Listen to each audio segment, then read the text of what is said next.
দুধ দহন করে করে কাউকে আগে খাওয়াইতেন না। ওনার বিবি ছিল, সন্তান ছিল, বিবিকেও দিতেন না, সন্তানকেও দিতেন না। বিবি, বিবি রে, ও আমার সন্তান, তোমাদের আদরও আমার কাছে কম না, কিন্তু তোমাদের আদরের চাইতে সবচেয়ে বড় আদর হলো আমার মা বাবা।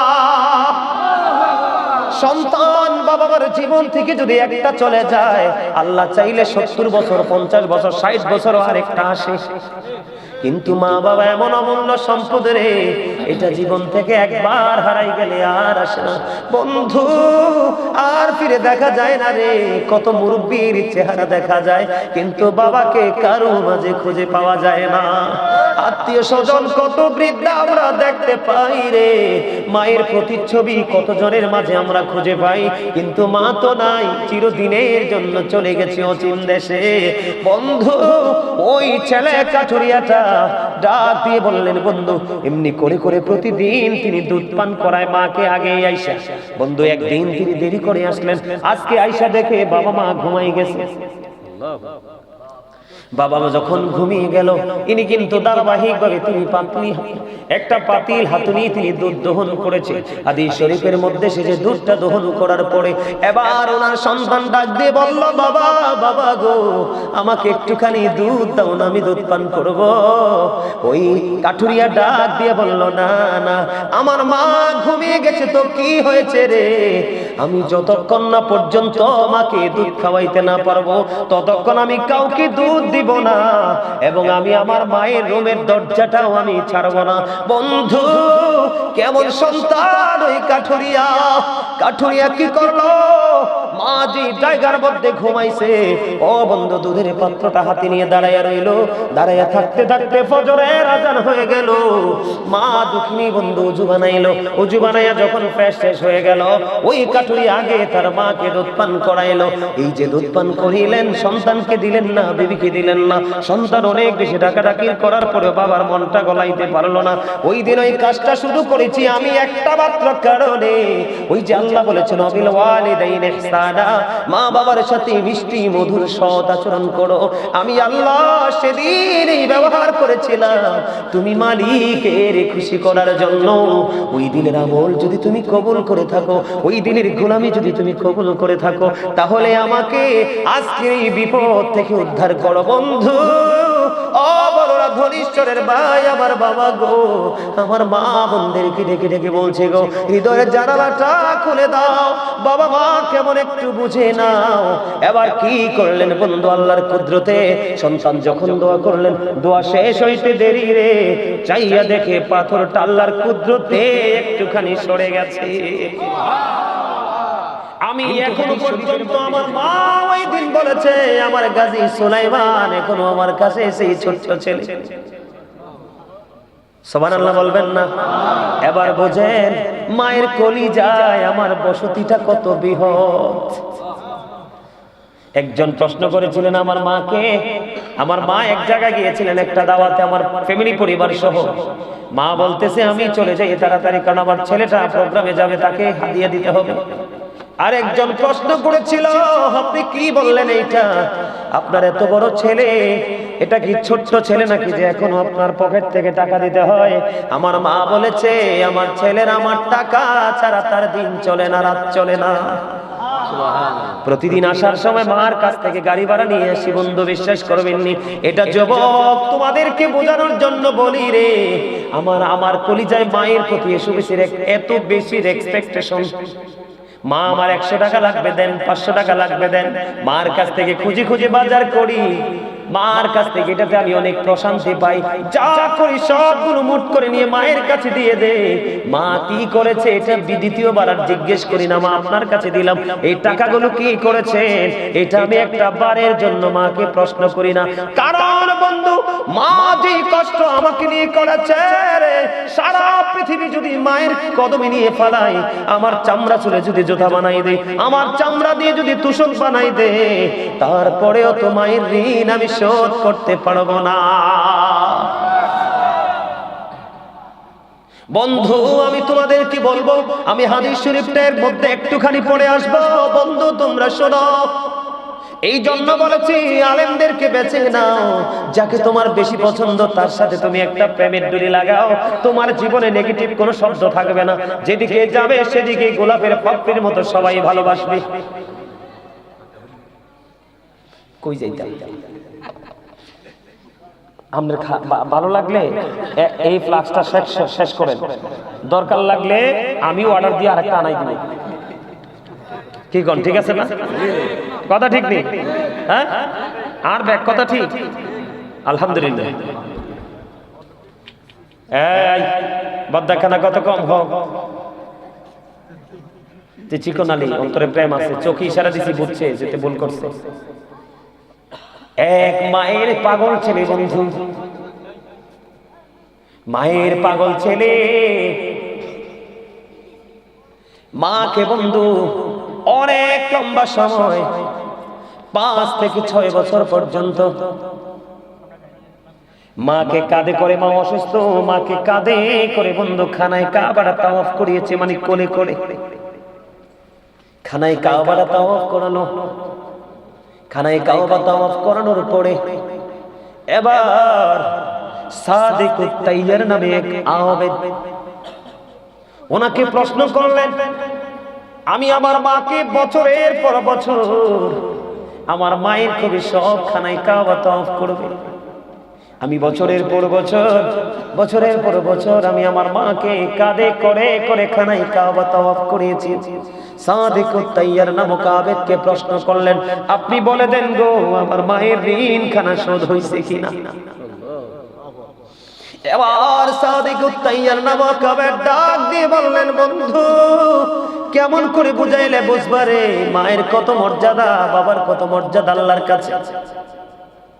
সাদিকুত তাইয়ার নামক আবেদ একটা ডাক দিয়ে বলল, তুমি যদি 50,000 বছর যদি তোমার মাকে কাঁধে করে করে যদি খানায় কাবা তাওয়াফ করাও, যদি ঘোরাও, একটা রাত্রিতে, নিঝুম রাত্রিতে মা ঘুমিয়েছিল, তুমি প্রস্রাব করেছিলে, প্রস্রাবের মধ্যে পড়েছিল মা দুঃখিনী, মায়ের স্তন চেপে ধরে তুমি দুধ পান করেছিলে, এমনি করে করে 50,000 বছর যদি মাকে কাঁধে করে ঘোরাও রে, কাঁধে করে চড়াও রে, তাহলে একটা রাত্রের দুধ পানের ঋণ শোধ হবে না।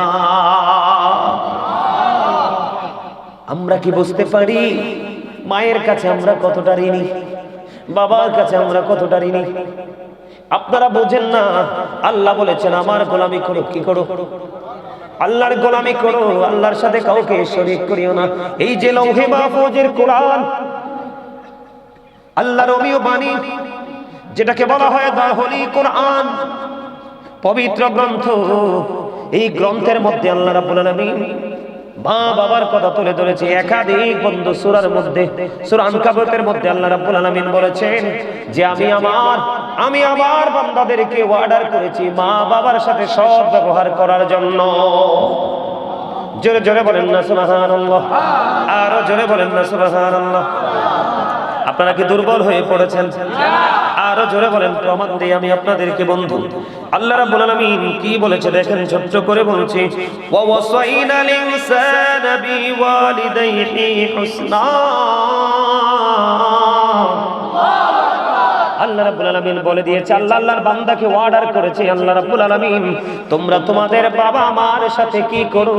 উত্তম আচরণ করো, ভালো আচরণ করো, প্রেমময় আচরণ করো। সুবহানাল্লাহ বলেন। আজকে মা বাবার কথা বললে অনেক সন্তান শুনতে চায় না। এরে বড়রা, দরিশ্বরের যুবক বন্ধু, তোমরা সবাইকে আমি আমার হৃদয় থেকে বলছি, হৃদয় খুলে শোনো। জুরিস যেমন একজন আল্লাহওয়ালা ছিল, তিনি মানুষ নিয়ে আমল করতে পছন্দ করতেন না, মানুষের ভিড়ে তিনি থাকতে পছন্দ করতেন না। লোকালয় থেকে অনেক দূরে নির্জন একটা জায়গায় তিনি একটা হুজরা বানাইলো। হুজরা বানাইছে, তার মানে ইবাদতের জন্য একটা কেন্দ্রবিন্দু তিনি তৈরি করেছেন। তিনি আমল করতেছেন, দিন যায় রাত যায়, দিন যায় রাত যায়। একদিন তিনি হুজরার মধ্যে বন্ধ নামাজের নিয়ত বাঁধলেন। নামাজের নিয়ত বাঁধা অবস্থায় মা দুঃখিনী বাইরে চলে আসলেন। এসে ডাকে, বাবা জুরিস, বাবা গো তুমি কোথায় গো বাবা? আমি মা এসেছি তোমার সাথে দেখা করার জন্য। এখন খেয়াল করবেন, গভীর খেয়াল, জুরিস কিন্তু নামাজ পড়তেছে। কি করতেছে?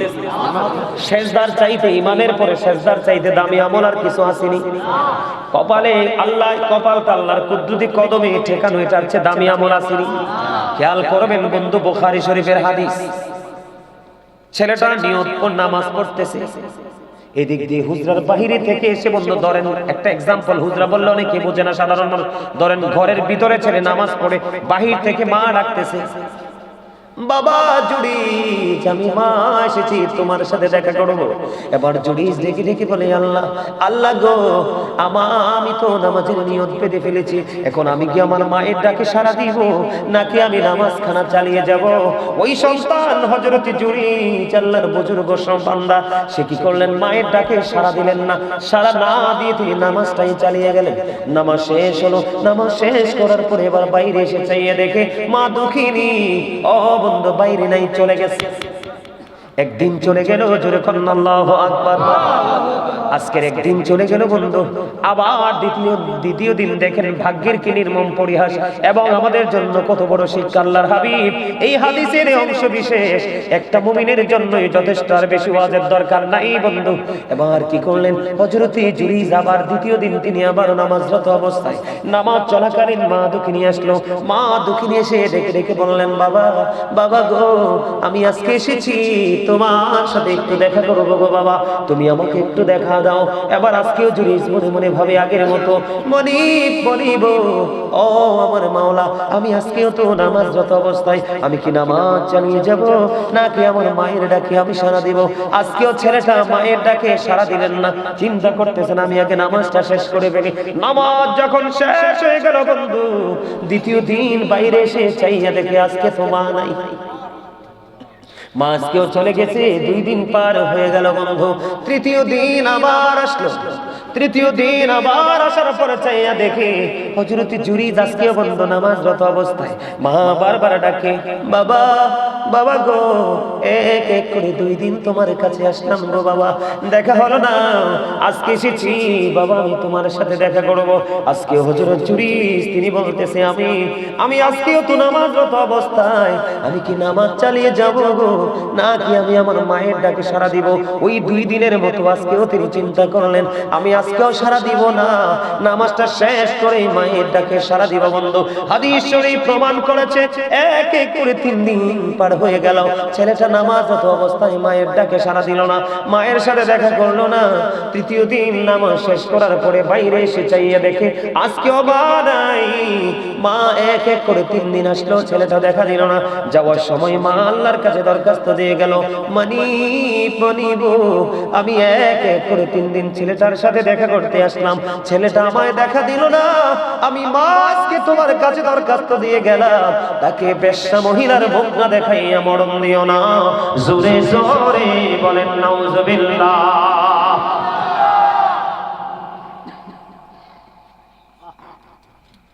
এবার আশ্চর্য ধরনের ঘটনা বন্ধু, মা কি করলো? দোয়া তো বড় দোয়া করে চলে গেল। পাশেই বসবাস করতো এক বেশ্যা মহিলা, মহিলার পেটের মধ্যে বাচ্চা। ধীরে ধীরে ওই বেশ্যা মহিলার গর্ভ থেকে সন্তান প্রসব করলো।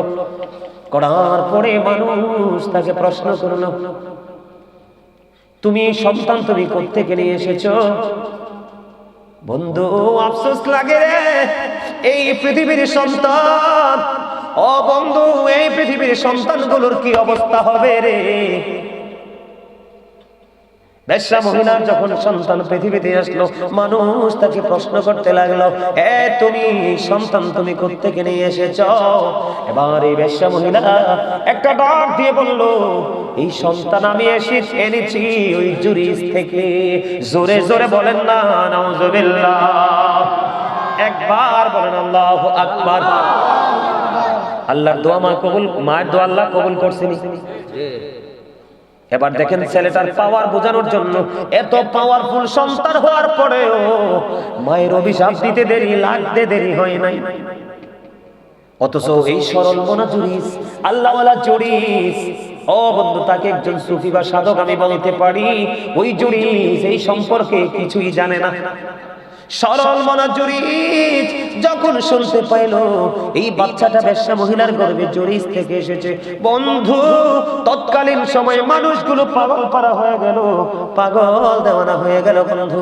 এবার জুরিজের কাছে চলে আসলো, জুরিজের হুজরাটা ভেঙে ফেলল, জুরিজকে প্রহার করা শুরু করলো, তাকে হুজরা ভেঙে টেনে হেসলে তার হুজরা থেকে বের করা হলো। আর সরল মনা জুরিজ ডেকে ডেকে বলে, বন্ধু তোমরা আমাকে বলো না আমি কি অপরাধ করেছি? কয় তোমার অপরাধ হলো ওই বেশ্যা মহিলার সাথে তুমি অবৈধ মেলামেশা করে বেশ্যা মহিলাকে তুমি গর্ভে সন্তান দিয়েছো। এবার আল্লাহ ওয়ালা জুরিজ, এবার দেখেন আমি সন্তান, তোমরা ভাই বাবা আমি তোমাদেরকে বোঝাচ্ছি, সন্তানটার এত বড় বুজুর্গ ছিল, এত পাওয়ারফুল ছিল সন্তানটা, এত বড় বুজুর্গ ছিল। এবার সরল মনা জুরিজ বন্ধু নামাজ পড়লেন, নামাজ পড়ার পরে এবার তিনি ডাক দিয়ে বললেন, এই বাচ্চাটাকে আমার কাছে নিয়ে আসো। অসংখ্য মানুষ ওই জুরিজের এই সিমটম দেখার জন্য চলে আসলো, জুরিজ যে অপকর্ম করেছে সেটার অবনতি দেখার জন্য আসলো। মানুষগুলো বন্ধু পলকিন দৃষ্টি দিয়ে তাকিয়ে আছে। এবার জুরিজ বন্ধু নামাজটা শেষ করলো, নামাজ শেষ করার পরে বললো, বাচ্চাটাকে আমার কাছে নিয়ে আসো।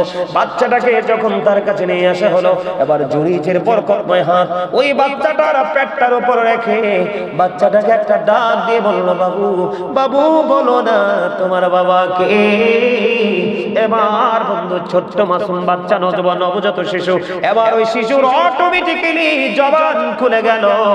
ও বন্ধু যেমনি জবান খুলে গিয়েছিল ঈসা রুহুল্লাহ, সুবহানাল্লাহ বলেন না, তেমনি ভাবে ওই অবলা ছোট্ট শিশুটার জবান খুলে গেল। এবার ওই ছোট্ট শিশু জুরিদের হাত পেটটার উপর রাখতে দেরি ছোট্ট শিশুটা দিয়ে বলল, ওই রাখাল আমার বাবা। জোরে জোরে বলেন না সুবহানাল্লাহ, একবার বলেন আল্লাহু আকবার। এখান থেকে কিছু বুঝতে পারছেন নি আপনারা?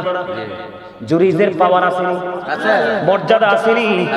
যার মর্যাদাকে বৃদ্ধি করার জন্য ছোট্ট বাচ্চার জবান দ্বারা প্রমাণ করে দেয় আমার আল্লাহ কতটা আল্লাহর প্রিয় বান্দা। কিন্তু মা যে দোয়া দোয়া করে দিল, 3 দিন করে দেখা করতে আসলাম, দেখা দিলা না। বেশ্যা মহিলার সাথে তোমাকে কি করতে হবে? যুক্ত হতে হবে। হইছে কি হইছে না? আরো জোরে বলেন। পরে তৎকালীন সময় মানুষগুলো জুরিদের হাত চুমু খেতে লাগলো, জুরিদের অঙ্গ প্রত্যঙ্গ চুমু খেতে লাগলো। আবার বলল, রে জুরিজ আমরা অন্যায় করেছি, তোমার এই হুজরাটাকে আমরা স্বর্ণ দিয়ে আবার বাধাই করে দিব। জুরিজ বলল, না না আমার স্বর্ণের কোনো লালসা নাই রে, আমাকে তোমরা মাটি দিয়ে হুজরাটা বানায়া দাও। কত বড় তাকওয়া, কত বড় আল্লাহওয়ালা হযরত জুরিজ। তারপরেও মাকে কিন্তু সে গালি দেয় নাই, বকা দেয় নাই, শুধু দেখা করতে আসছে, সন্তানকে দেখা দিল না। আল্লাহ রাব্বুল আলামিনের কাছে দরখাস্ত দিল, কবুল হয়ে গেল। এই যুগের ছেলেদের কিন্তু অত বড় বুজুর্গি নাই, এত বড় তাকওয়া নাই। তারা কোথায় আছে, কোথায় থাকবে, কোথায় যাবে সেটার খবর নাই। তাহলে আপনারা বলেন, এই সন্তানের প্রতি যদি বাবা মা বিরক্ত হয় তাদের কোনো উপায় থাকবে না। এমনি ভাবে বন্ধ মায়ের অভিশাপে যেমনি, আমার দিকে তাকান, মায়ের অভিশাপে যেমনি সন্তানটাকে হয়ে গেল, বিপদ থেকে বন্ধ বিপদে পড়ে গেল, ঠিক তেমনি ভাবে আমি আপনাদেরকে বলি আরেকটা হাদিস শরীফ বন্ধু, এটাও বুখারী মুসলিম শরীফের মধ্যে এসেছে। বলবো নাকি শেষ করে দিব? হ্যাঁ আরো শুনবেন? চলবে? অত্যন্ত মজার একটা ওয়াজ বন্ধু, অত্যন্ত মজার একটা হাদিস। এখান থেকে সত্যিকারের মুমিন যারা রে, ও বন্ধু আপনাদেরকে আমি মাঝখান দিয়ে আরেকটা মেসেজ দিয়ে দিই। আপনারা হয়তো অনেকে এমন থাকতে পারেন, একটা সময় গরিব ছিলেন, এখন আপনার দৌলত হয়েছে, সম্পদ হয়েছে, কিন্তু মা দুঃখিনী তো পৃথিবীতে নাই, বাবা তো পৃথিবীতে নাই। এখন আপনি মনে মনে চিন্তা করেন, হুজুর আমার বাবা মা পৃথিবীতে যখন ছিল গো, আমার তো দৌলত ছিল না, এখন মা বাবা তো পৃথিবী থেকে চলে গেল, আমাকে আল্লাহ দৌলত দিয়েছে, আমি তো বাবা মাকে ভালোবাসতে পারি না, আমি আমার মা বাবাকে ভালোবাসতে চাই। সবার পরে আমি কোন ভাবে ভালোবাসবেন মৃত বাবা মাকে, আমি সেই টেকনিকটাও শিখাই দিয়ে যাব। তবে বন্ধু এই সুস্থ সন্তান যেমনি করে মায়ের অভিশাপে বরদোয়ায় পড়েছে, ঠিক তেমনি ভাবে বিপদগ্রস্ত সন্তান কিভাবে মায়ের দোয়ায় বিপদ থেকে বেঁচে গেছে। বুখারী এবং মুসলিম শরীফ থেকে একটা হাদিস শরীফ, বনি ইসরাইলের 3 জন লোক, আমার দিকে তাকান, আমি রাবীর নামটা বললাম না, বনি ইসরাইলের 3 জন লোক বন্ধু, তারা ভ্রমণে বের হলো, সফরে বের হলো। সফর করতে করতে করতে করতে করতে করতে করতে করতে বন্ধু সন্ধ্যা ডানা মেলে দিল, সূর্য তার আপন গন্তব্যে লুকিয়ে গেল। সন্ধ্যা ডানা মেলে দিল, দিবালো বন্ধু চলে গেল। এবার তারা কি করলেন, ওই পাহাড়ের গুহার মধ্যে অবস্থান করলেন। যেই দরজাটা দিয়ে তারা গুহার মধ্যে প্রবেশ করেছে, গুহার মধ্যে ঢুকেছে তিনজন। কয়জন? গুহার মধ্যে বন্ধু ঢুকেছে তিনজন লোক। তিনজন লোক ঢোকার পরে এবার কি করলো, অটোমেটিক্যালি হঠাৎ করে পাহাড় থেকে বিশাল একটা পাহাড় ধসে পড়লো। ভাগ্যক্রমে ওই পাহাড় বন্ধু, এই পাথরটা তাদের দরজা বরাবর পড়েছে। হাদিস শরীফের মধ্যে এসেছে, পৃথিবীর কেউ নাই, পৃথিবীর কারো কোনো ক্ষমতা নাই আল্লাহ ছাড়াই পাথরটা সরাইবার দরজা থেকে। কত বড় বিপদ চিন্তা করছেন নি? কয়জন লোক? তিনজন লোক, বনি ইসরাইলের তিনজন লোক। তারা এটার মধ্যে পড়ে বিপদে পড়ে গেল। তিনজন এটার মধ্যে বন্ধু আফসোস করতেছে, কি করব এখন? এত বড় পাথর দরজার মুখটা ফিরাপ করে দিছে, আমরা এখান থেকে কেমন করে বের হব? চিন্তা করতে করতে করতে করতে তিনজন মিলে একটা পরামর্শ করলেন। যেমন আজকে আপনাদের এই প্রোগ্রামটা একটা কিন্তু এদের মতো একটা এক্সাম্পল হতে পারে, যদি মন দিয়ে, হৃদয় দিয়ে, ভালোবাসা দিয়ে শুনতে পারেন। তিনজন পরামর্শ করলো, বন্ধু আমরা তিনজন তো বিপদে পড়ে গেছি, এখন বিপদ থেকে তোমাদেরকে বাঁচতে হবে, কি করণীয়? তিনজন মিলে পরামর্শ করে একটা সমাধান বের করলেন। সমাধানটা হলো, তারা তিনজন মিলে চিন্তা করলেন, আমাদের জীবনে তো অনেক ভালো কাজ করেছি, আমাদের জীবনে তো অনেক নেক কর্ম করেছি, প্রত্যেকের জীবনে স্পেসিফিক কোনো ভালো কাজের উসিলা দিয়ে আল্লাহর কাছে দরখাস্ত দাও, দেখি রে আল্লাহ আমাদেরকে বড় বিপদ থেকে বাঁচাই কিনা। সুবহানাল্লাহ বলেন না? আর জোরে বলেন না সুবহানাল্লাহ। সুবহানাল্লাহ আলহামদুলিল্লাহ লা ইলাহা ইল্লাল্লাহ। সুবহানাল্লাহ আলহামদুলিল্লাহ লা ইলাহা ইল্লাল্লাহ।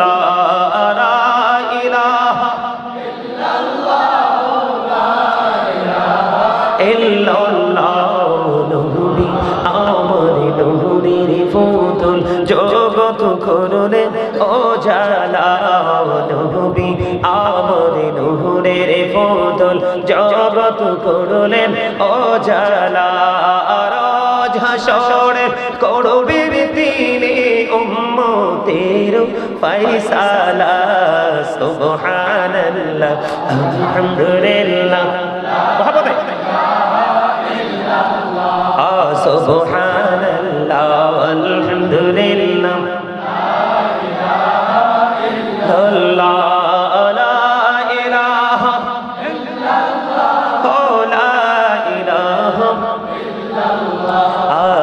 আরশ কুরসি লৌহ কলম সৃষ্টি জাহান ওসিলা নিচে আল্লাহ খুশি হইয়া নাম রাখলেন হাবিবুল্লাহ। সুবহানাল্লাহ আলহামদুলিল্লাহ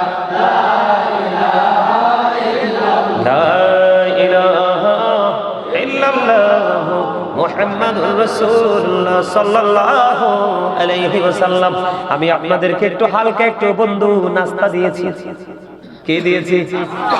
আলোচনার সময় অনুযায়ী এটা আপনাদের লাঞ্চ টাইম। কারণ সকালে শুরু হয়েছে, তার মানে বিকাল থেকে শুরু হয়েছে, রাত্র 12টা পার হয়ে গেছে, তার মানে 100% এটা আপনাদের যারা জান্নাতের বাগানের মেহমান তাদের জন্য লাঞ্চ টাইম। এই জন্য আপনাদেরকে হালকা করে একটু লাঞ্চ করিয়ে নিলাম। হুজুর এটা আবার কেমন ধরনের ব্যবহার, এটা আবার কেমন ধরনের কথা? এটা আমার কথা নয়, নবীজি জানিয়ে দিয়েছেন জান্নাতের বাগানে যারা প্রবেশ করে তারা জান্নাতের মেহমান হয়ে যায়, তারা জান্নাতি হয়ে যায়, তারা জান্নাতের মেহমান হয়ে যায়। জান্নাতের মেহমানদের জন্য খাবার হলো সুবহানাল্লাহ আলহামদুলিল্লাহ লা ইলাহা ইল্লাল্লাহ।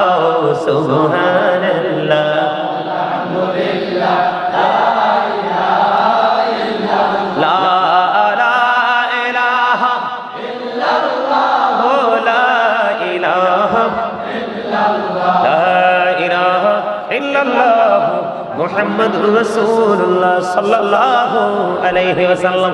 ও বন্ধু, এই নাস্তার স্বাদ হলো ব্যতিক্রম। পৃথিবীর বুকে দুপুরবেলা যে লাঞ্চ আমরা করি প্রতিদিন, ওই লাঞ্চ থেকে আসে দেহের প্রশান্তি। আর মাহফিলে আপনাদেরকে যে লাঞ্চ আমি করিয়েছি, ওই লাঞ্চ থেকে আসে আপনার রূহের প্রশান্তি। দুই ধরনের খাবার লাগে মুমিনের প্রতিদিন। একটা হলো পৃথিবী থেকে খুঁজে বের করা হয়, পৃথিবী থেকে খাওয়া হয়, এটা হলো মুমিনের দেহের খোরাক। আর এই সমস্ত বাগান থেকে যেটা সংগ্রহ করা হয়, এটা হলো মুমিনের জন্য রূহের খোরাক। বন্ধুরে আমার, বলতেছিলাম মনে আসেনি আপনাদের? তিনজন লোক পরামর্শ তাদের ফাইনাল হয়ে গেল। এর মধ্যে বন্ধু একজন সিদ্ধান্ত করলো, আমার জীবনে এমন একটা কর্ম আমি করেছিলাম যেটা একমাত্র আল্লাহ রাব্বুল আলামিনকে পাওয়ার আশায়। কর্মটা হলো কি, একটুখানি বলে দেই, না হয় বুঝবেন না। প্রথম যিনি তার উসিলাটা আল্লাহর দরবারে তুলে ধরেছে, আল্লাহ কিন্তু বলেছে ইয়া আইয়ুহাল্লাযীনা আমানুত্তাকুল্লাহা ওয়াবতাগু ইলাইহিল ওসিলা। আল্লাহ বলেছেন ঈমানদারগণ, তোমরা আমাকে ভয় করো, আর ভয় করার পরে তোমরা উসিলা তালাশ করো। হুজুর উসিলাটা কি? ওয়াকুনু মা'আস সাদিকিন, ট্রুথফুল ম্যান, সত্যবাদী লোক, তার মানে হক্কানি আলেম এবং হক্কানি আল্লাহর ওলিরা। তোমরা তাদের সাথে যখন যুক্ত হয়ে যাবে রে, তখনই তোমাদের ধাপ একটার পর একটা সামনের দিকে অগ্রসর হতে থাকবে। প্রথম যিনি আল্লাহর দরবারে উসিলাটা দাঁড় করালেন, আল্লাহ রাব্বুল আলামিনকে একটা ডাক দিয়ে বললেন, তিনি মনিব, ওই দিন যে আমি কাজটা করেছিলাম, এটা শুধু তোমার সন্তুষ্টির জন্য করেছিলাম। কাজটা কি বন্ধু? ওই লোকটা হলো একজন কাঠুরিয়া। প্রতিদিন সকালবেলা তিনি যাইতেন কাঠ কাটার জন্য বাগানে। বাগান থেকে কাঠ কাটা শেষ করে এসে বন্ধু তিনি কি করতেন? ওনার বাড়িতে একটা দুধের প্রাণী ছিল, দুধ দহন করত। তিনি কি করতেন? কাঠ কেটে এসে কাঠগুলো রেখে দিয়ে আগে তিনি দুধ দহন করতেন। দুধ দহন করে করে কাউকে আগে খাওয়াইতেন না। ওনার বিবি ছিল, সন্তান ছিল, বিবিকেও দিতেন না, সন্তানকেও দিতেন না।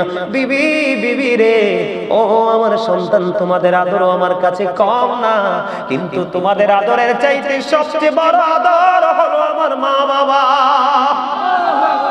সন্তান বাবা মার জীবন থেকে যদি একটা চলে যায়, আল্লাহ চাইলে 70 বছর, 50 বছর, 60 বছরও আরেকটা আসে। কিন্তু মা বাবা এমন অমূল্য সম্পদ রে, এটা জীবন থেকে একবার হারাই গেলে আর আসে না বন্ধু, আর ফিরে দেখা যায় না রে। কত মুরব্বির চেহারা দেখা যায়, কিন্তু বাবাকে কারো মাঝে খুঁজে পাওয়া যায় না। আত্মীয় স্বজন কত বৃদ্ধা আমরা দেখতে পাই রে, মায়ের প্রতিচ্ছবি কত জনের মাঝে আমরা খুঁজে পাই, কিন্তু মা তো নাই, চিরদিনের জন্য চলে গেছে অচিন দেশে। বন্ধু, ওই ছেলে কাঠুরিয়াটা ডাক দিয়ে বললেন, বন্ধু, এমনি করে করে প্রতিদিন তিনি দুধ পান করায় মাকে আগে আইসা। বন্ধু, একদিন তিনি দেরি করে আসলেন। আজকে আইসা দেখে বাবা মা ঘুমাই গেছে। বাবা মা যখন ঘুমিয়ে গেল, ইনি কিন্তু ধারাবাহিকভাবে তিনি একটা পাতিল হাতুড়ি তিনি দুধ দহন করেছে।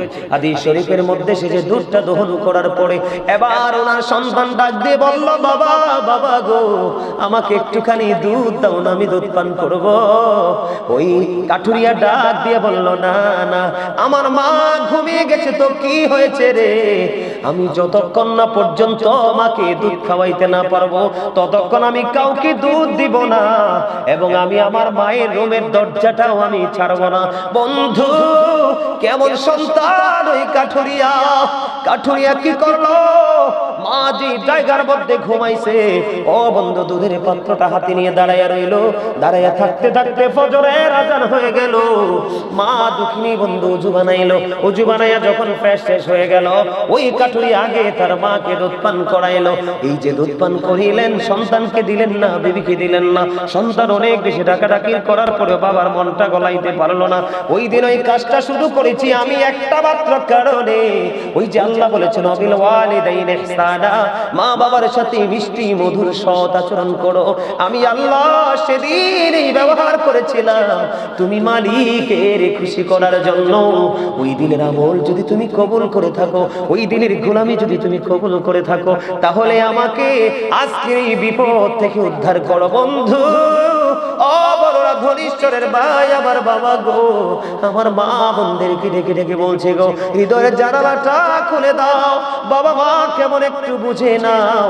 এবার কি করলেন বন্ধু? আল্লাহর কুদরতে সন্তান যখন দোয়া করলেন, দোয়া শেষ হইতে দেরি রে, চাইয়া দেখে পাথরটা আল্লাহর কুদরতে একটুখানি সরে গেছে। কিন্তু হাদিস শরীফের মধ্যে এসেছে কিন্তু সরে গেলে লাভ হবে না, কিন্তু বের তো হওয়া যাবে না। একটুখানি সরে গেছে বটে, কিন্তু বের হওয়ার কোনো সুযোগ নাই। এবার দ্বিতীয় ব্যক্তি খেয়াল করবেন, এটা বর্তমানে আমাদের সমাজের সবচেয়ে বেশি নোংরামি। একটা অপশন, আরো দুইটা আছে, কিন্তু এটা এই আলোচনার সাথে না। তারপর আমি আপনাদেরকে একটুখানি শোনাই বন্ধু, শুনবেন তো? দ্বিতীয় ব্যক্তি কোন উসিলা দিয়ে আল্লাহর কাছে সাহায্য চাইলেন? দ্বিতীয় ব্যক্তির আচরণ ছিল কেমন জানেননি?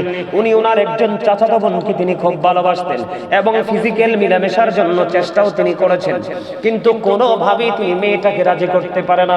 একটা সময় পৃথিবীর বুকে বন্ধু দুর্ভিক্ষ শুরু হয়ে গেল। দুর্ভিক্ষ যখন শুরু হয়ে গেল, দুর্ভিক্ষ শুরু হয়ে যাওয়ার পরে এবার তিনি ওই মেয়েটাকে 200 দিরহাম দিলেন। কয় দিরহাম? 200 দিরহাম দিলেন। ওই মেয়েটাকে 200 দিরহাম দিলেন এবং তার যে মনের আশা আকাঙ্ক্ষা পূরণ করার জন্য একেবারে মেয়েটার কাছাকাছি চলে গেল। খেয়াল করবেন যুবক, তোমরা আজকে এখান থেকে শিক্ষা নাও। যুবকটা মেয়েটার একবারই কাছাকাছি চলে গেল। দেখবেন ইমানদারের ইমানের জজবা কত শক্ত। আল্লাহর হাবিব বলেছে, হাদিস শরীফের মধ্যে এসেছে, যেখানে বেগান একজন পুরুষ এবং বেগান একজন নারী থাকে, এখানে তৃতীয় পারসন থাকে শয়তান, ওখানেই জিনা ব্যভিচারের সম্ভাবনা বেশি থাকে।